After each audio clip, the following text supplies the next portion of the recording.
নমস্কাৰ জনাইছোঁ মৰমৰ ছাত্ৰ ছাত্ৰীসকল। আজি তোমালোকৰ বাবে লৈ আহিছোঁ ক্লাছ 9ৰ ইংলিছ বুকত অন্তৰ্গত chapter 2 the sound of music. আমি এই চেপ্টাৰটোৰ যিমানখিনি তোমাৰ থিংকিং এবাউট দ্য টেক্সট যিমানখিনি কুৱেশ্যন আছে, শ্বৰ্ট কুৱেশ্যন, লং কুৱেশ্যন, গোটেইখিনিৰ এনচাৰ আমি অসমীয়াত অনুবাদ কৰি আলোচনা কৰিম। চ' তোমালোকে ভিডিঅ'টো স্কিপ নকৰাকৈ প্ৰথমৰ পৰা লাষ্টলৈকে ভালকৈ চাবা। বহুত ইম্পৰ্টেণ্ট কুৱেশ্যনছ আমি আজি আলোচনা কৰিম। চ' তোমালোকৰ কিতাপত থকা thinking about the text page number 20। প্ৰথমটো কুৱেশ্যন হৈছে, how old was Evelyn when she went to Royal Academy of Music. ইভলিনৰ বয়স কিমান আছিলে যেতিয়া তেওঁ ৰয়েল একাডেমি অফ মিউজিকত গৈছিলে? Evelyn was 17 years old। তেওঁৰ 17 বছৰ বয়স আছিলে যেতিয়া তেওঁ ৰয়েল একাডেমি অফ মিউজিকত গৈছিলে। Question number 2, when was her ডিফনেছ first noticed, when was it confirmed. প্ৰথমে কেতিয়া তাই ডিফনেছ মানে হৈছে কাণে নুশুনা, মানে ক'লা মানুহ। এই কাণে নুশুনা বস্তুটো কেতিয়া ফাৰ্ষ্ট তেওঁলোকে জানিছিলে বা অলপ গম পাইছিলে যে তাই কাণে নুশুনে। And when was it confirmed, আৰু কেতিয়া বস্তুটো তেওঁলোকে সঠিকভাৱে জানিছিল যে তেওঁ আচলতে কাণে নুশুনে। Answer, Evelyn's deafness was first noticed when she was 8 years old। যেতিয়া তাইৰ 8 বছৰ বয়স আছিলে তেতিয়া তাইৰ কাণে নুশুনাটো লক্ষ্য কৰিছিলে। It was confirmed at the age of 11, আৰু 11 বছৰ বয়সত এইটো তেওঁলোকে সঠিকভাৱে নিৰ্ণয় কৰিছিল যে ইভলিনে কাণে নুশুনে। আৰু 8 বছৰ বয়সত লক্ষ্য কৰিছিলে, আৰু 11 years মানে 11 বছৰ বয়সত কনফাৰ্ম হৈছিলে যে তাই কাণে নুশুনে। এতিয়া আছে তোমালোকৰ answer it's of this question a short paragraph 30 to 40 words। এইবিলাক অলপ ডাঙৰ হ'ব, তথাপিও মই বহুত শ্বৰ্টকৈ আনিছোঁ। ইমান শ্বৰ্টকৈ তোমালোকে কত নাপাবা কুৱেশ্যন এনচাৰ্ছ। ইয়াত 30 to 40 ৱৰ্ডৰ কথা কৈছে। আমি কম ৱাৰ্ডতে এনচাৰটো কিমান ভালকৈ সজাই তোলা যায় তাৰ চেষ্টা কৰা হৈছে। কুৱেশ্যনটো হ'ল, who helped her to continue with music, what did he do and say. তাইক কোনে সংগীত শিকাৰ কাৰণে সহায় কৰিছিলে আৰু কেনেদৰে সহায় কৰিছিলে? এনচাৰ হ'ব, percussionist Ron Forbes helped her Evelyn to continue with music. এই পাৰ্চিকিউনিষ্ট বুলি কয় যোনে তাইক শিকাইছিলে মিউজিকৰ হেৰিটো, ৰন ফৰবেছ। তেখেতে তাইক হেল্প কৰিছিলে। আৰু কেনেকৈ কৰিছিলে? হি বট 2 large drums and tuned them to different notes. He asked her not to listen to them through her ears but try to sense the sound in some other manners. এই ৰন ফৰবেছ যে আছে, তাই ইভলিনৰ কাৰণে দুটা ডাঙৰ ড্ৰামছ আনিছিলে, মিউজিকৰ বাদ্যযন্ত্ৰ যে আছে ড্ৰামছ আনিছিলে। আৰু তেওঁ তাইক ইভলিনক কৈছিলে, ৰন ফৰবেছে ইভলিনক কৈছিলে যে তুমি কাণেদি নুশুনি তোমাৰ বডিৰ আদাৰ পাৰ্টছেদি তুমি শুনিবলৈ চেষ্টা কৰা। এনেকৈ হেল্প কৰিছিলে। Question number 2, name the various places and causes for which Evelyn পাৰফৰ্মছ।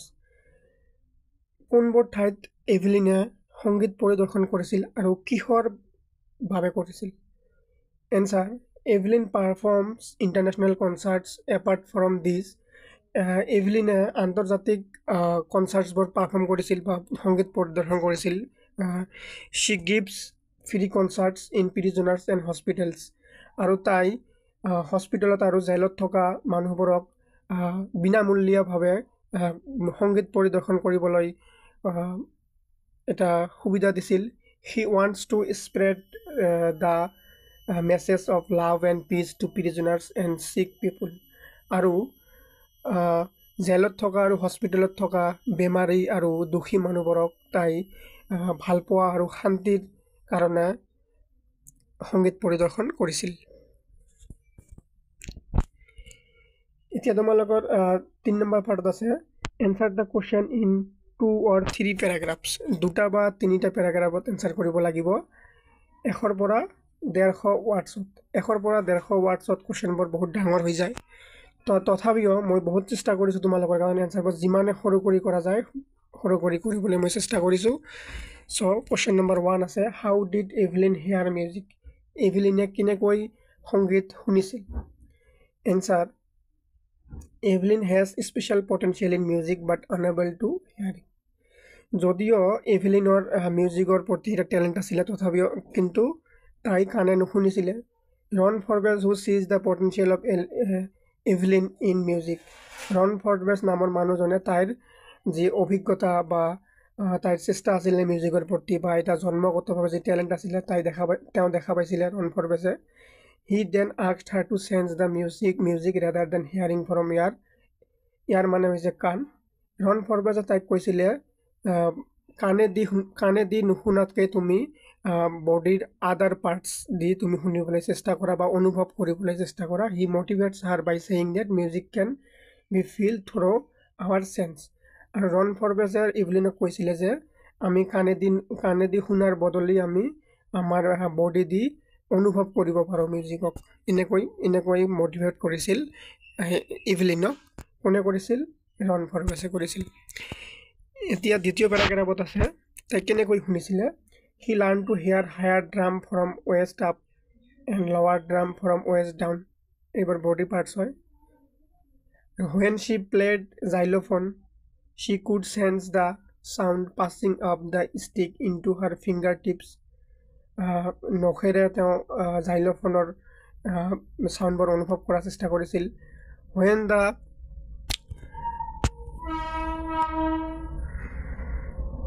When she perform on wooden floors, she removes her shoes. আৰু তেওঁ যেতিয়া কাঠৰ মজিয়াত সংগীত পৰিৱেশন কৰিছিল তেতিয়া তেওঁ জোতা খুলি লৈছিল। This enables her to feel the vibrations through her bare feet. আৰু জোতা খোলাৰ কাৰণে তেওঁ পকা মজিয়াৰ পৰা ভাইব্ৰেশ্যন অনুভৱ কৰিব পাৰিছিলে। She even feels the music through her hair. আৰু তাই তেওঁৰ চুলিৰেও সংগীত অনুভৱ কৰিব পাৰিছিলে। এনেকৈ ইভলিনে music শুনিছিলে।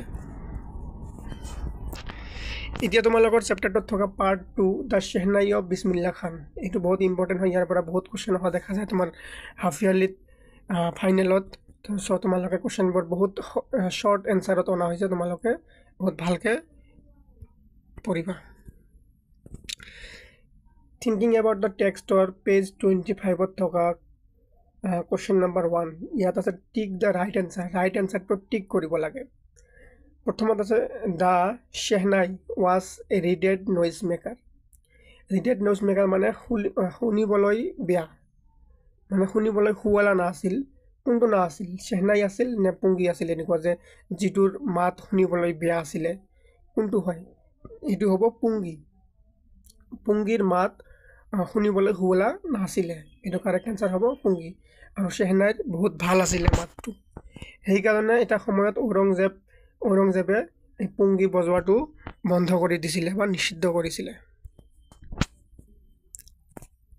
Question number 2 Bismillah Khan a barber Alibux transform the pungi into a shehnai. এই তিনিজন মানুহৰ ভিতৰত কোনে পুংগীক শ্বেহনাইলৈ পৰিৱৰ্তন কৰিছিল? কোনে কৰিছিল? আমি সকলোৱে জানো এজন বাৰবাৰে এই পুংগী নামৰ সংগীত বাদ্যযন্ত্ৰটোক শ্বেহনাইলৈ পৰিৱৰ্তন কৰাইছিল। তাৰপিছত 3 নম্বৰ কুৱেশ্যন আছে Bismillah খানছ পেটাৰ্নাল এনচেষ্টাৰ্ছ wear বাৰবাৰ্ছ professional musicians etcetera. Bismillah খানৰ পৈতৃক পূৰ্বপুৰুষ, তেওঁৰ বিছমিল্লা খানৰ পূৰ্বপুৰুষ কি আছিলে? নাপিত আছিলে না পেছাদাৰী সংগীত আছিলে? তো এইটো কাৰেক্ট এনচাৰ হ'ব পেছাদাৰী সংগীত আছিলে। বিছমিল্লা খানৰ পূৰ্বপুৰুষ কি আছিলে? প্ৰফেশ্যনেল মিউজিচিয়ান আছিলে বা পেছাদাৰী সংগীতজ্ঞ আছিলে। Question number 4 Bismillah Khan learn to play the shehnai from Alibux. Bismillah খানে কোনজন মানুহৰ পৰা শ্বেহনাই বজাবলৈ শিকিছিল? এটা আছে আলীবক্স, 2 নম্বৰটো আছে পেগম্বৰ বক্স আৰু একটা আছে উস্তাদ ফেয়াজ খান। কোনজনৰ পৰা বিছমিল্লা খানে শ্বেহনাই বজাবলৈ শিকিছিল? কাৰেক্ট এনচাৰটো হ'ব আলীবক্স। ভালকৈ মনত ৰাখিবা, ভেৰি ভেৰি ইম্পৰ্টেণ্ট হয়।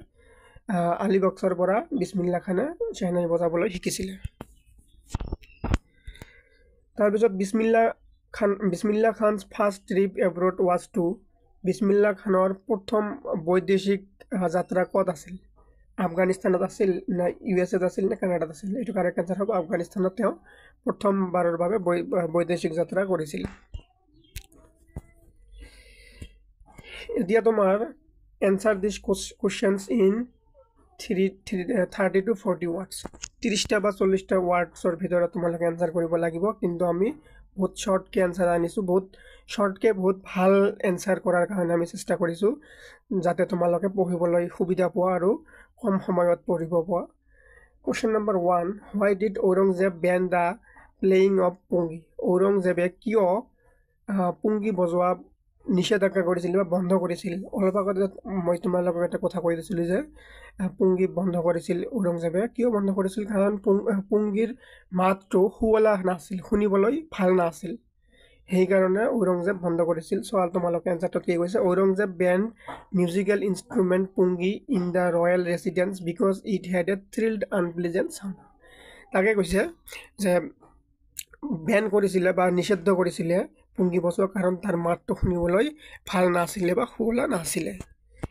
তোমালোকে এছামিছটো পঢ়ি ল'ব পাৰা ঔৰংজেবে ৰাজকীয় বাসভৱনত এটা বাদ্যযন্ত্ৰ পুংগি বজোৱা নিষিদ্ধ কৰিছিল কাৰণ ইয়াত এক ৰোমান্টিক অপেৰণিত শব্দ আছিল Question number 2 How is a shehnai different from pungi কেনেকৈ shehnai pungir পৰা পৃথক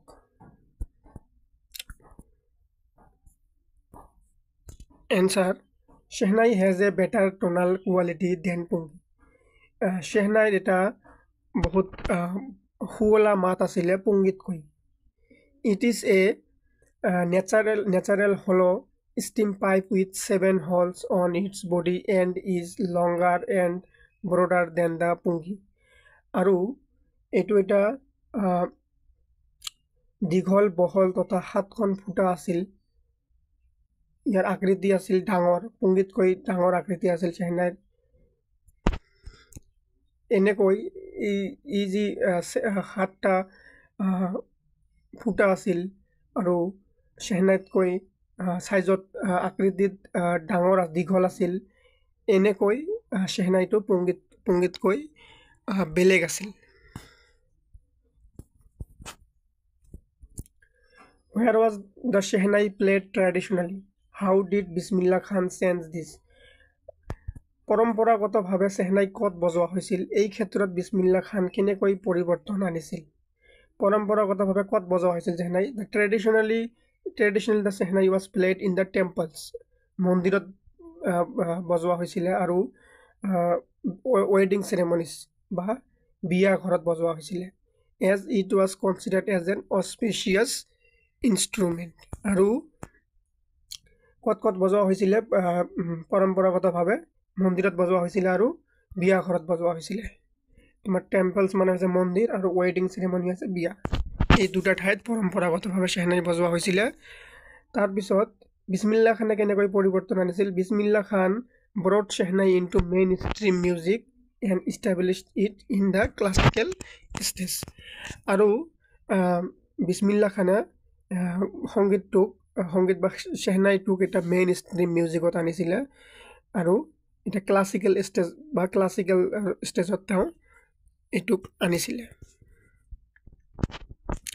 ইয়াত এছামিছটো সব পৰম্পৰাগতভাৱে চেহনাই মন্দিৰ তথা বিবাহ অনুষ্ঠানসমূহত বজোৱা হৈছিল ইয়াক দৈব্য বাদ্য হিচাপে গণ্য কৰা হৈছিল বিছমিল্লা খানে চেহনাইক সংগীতৰ ক্ষেত্ৰত এক বিশেষ যাত্ৰা প্ৰদান কৰাৰ লগতে ইয়াক মূল সুতিত আনিছিল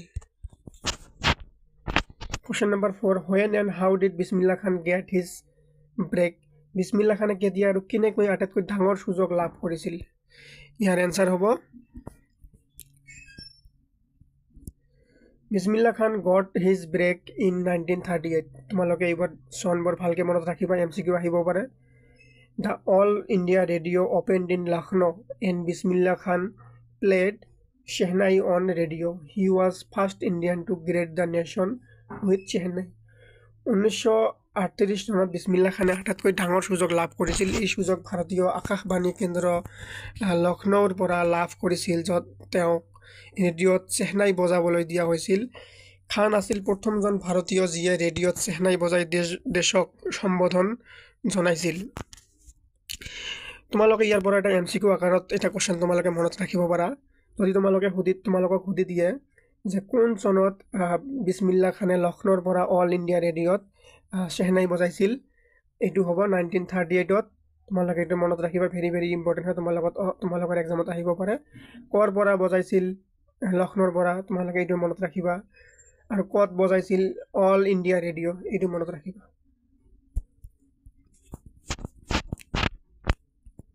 Question number 5. Where did Bismillah Khan play the Shehnai on 15 August 1947?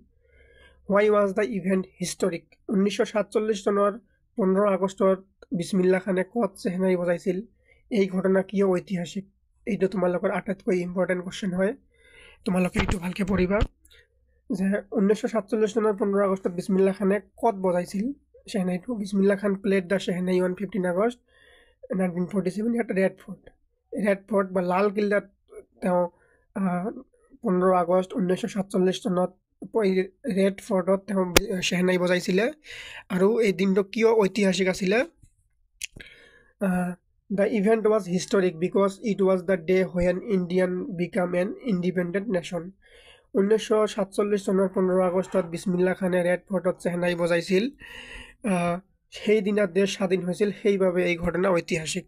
তোমালোকে এই কোৱেশ্যনটো বহুত ভালকৈ মনত ৰাখিবা, এইটো বহুত ইম্পৰ্টেণ্ট কোৱেশ্যন হয়।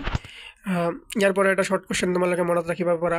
এটাৰ লগত এটা কথা তোমালোকে সকলোৱে জানা, 15 আগষ্টৰ দিনা আমাৰ দেশ স্বাধীন হৈছিলে, সেইবাবে এই তাৰিখটো এনেই আমাৰ কাৰণে ঐতিহাসিক হয়। আৰু বিছমিল্লা খানে সেই তাৰিখতে লাল কিল্লাৰ পৰা চেহনাই বজাইছিলে। তোমালোকে এইটো ভালকৈ মনত ৰাখিবা। Question number 6. Why did Bismillah Khan refuse to start a Shehnai school in USA? আমেৰিকাত চেহনাই স্কুল স্থাপন কৰিবলৈ কিয় বিছমিল্লা খানে অমান্তি হৈছিল বা সজু হোৱা নাছিলে? ইয়াৰ এনচাৰ হ'ব বিছমিল্লা খান refused to start a Shehnai school in the USA because he never wanted to leave India. তেওঁ অমান্তি হৈছিলে আমেৰিকাত এটা স্কুল খুলিবলৈ, কাৰণ তেওঁ কেতিয়াও ভাৰত এৰিব খোজা নাছিলে। He was in love with Benares and Ganges flowing there. He used to get inspiration from ambience of numerous ghats in Varanasi. তেওঁ গংগা আৰু বেনাৰসৰ প্ৰেমত পৰিছিল। বেনাৰসৰ ঘাটৰ পৰা তেওঁ সদায় অনুপ্ৰেৰণা লাভ কৰিছিল আৰু সেইবাবে তেওঁ কেতিয়াও ভাৰত এৰিব খোজা নাছিল। Question number 7. Find at least 2 instances in the text which tell you that Bismillah Khan loves India and Benares. Bismillah খানৰ ভাৰত তথা বেনাৰসৰ প্ৰতি থকা ভাল প্ৰকাশ পোৱা দুটা ঘটনা উল্লেখ কৰা। কোনবোৰ ঘটনাত তোমালোকৰ কিতাপত যিখন ষ্টৰি আছে, এই ষ্টৰিটোত কোনবোৰ ঘটনাৰ দ্বাৰা আমি গম পাওঁ যে বিছমিল্লা খান আমাৰ ভাৰতক বা আমাৰ দেশখনক ভাল পায়? এনচাৰ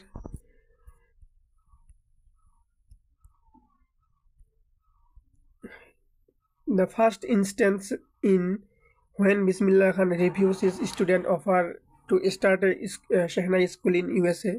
প্ৰথমটো ঘটনা হ'ল যেতিয়া তেওঁ আমেৰিকাত এটা চেহনাই স্কুল খুলিবলৈ অমান্তি হৈছিলে, তেওঁ ভাৰতক এৰিব খোজা নাছিলে। আমি তাৰ পৰা গম পাওঁ যে তেওঁ আমাৰ ভাৰতখনক কিমান ভাল পাইছিলে। The second instance আৰু দ্বিতীয়টো ঘটনা হ'ল he refused to proposal of Shekhar Gupta to move to Pakistan during partition. আৰু যেতিয়া পাৰ্টিশ্যন হৈছিলে, শেখৰ গুপ্তা নামৰ মানুহজনক তেওঁ মানা কৰিছিলে তেওঁ পাকিস্তান যাবলৈ, আৰু ভাৰততে আছিলে। এইটো এটা ঘটনা যাৰ পৰা আমি দেখা পাওঁ বিছমিল্লা খানৰ দেশৰ প্ৰতি থকা ভাল পোৱা। এতিয়া আমি চেপ্টাৰটোত থকা মাল্টিপল চইচ কুৱেশ্যন কেইটা আলোচনা কৰিম। Question number 1. Which emperor banned playing pungi? কোনজন ৰজাই পুংগী বজোৱা নিষিদ্ধ কৰিছিলে? ঔৰংজেব। এইটো A number option correct answer হ'ব। Question number 2. Bismillah Khan was awarded Bharat Ratna in কোন চনত বিছমিল্লা খানক ভাৰত ৰত্ন এৱাৰ্ড দিয়েছিলে? ডি এইটো correct answer. Option number D 2001 চনত বিছমিল্লা খান ভাৰত ৰত্ন এৱাৰ্ডটো পাইছিলে। আজিৰ বাবে এইখিনিয়ে, তোমালোকে ভালকৈ পঢ়িবা।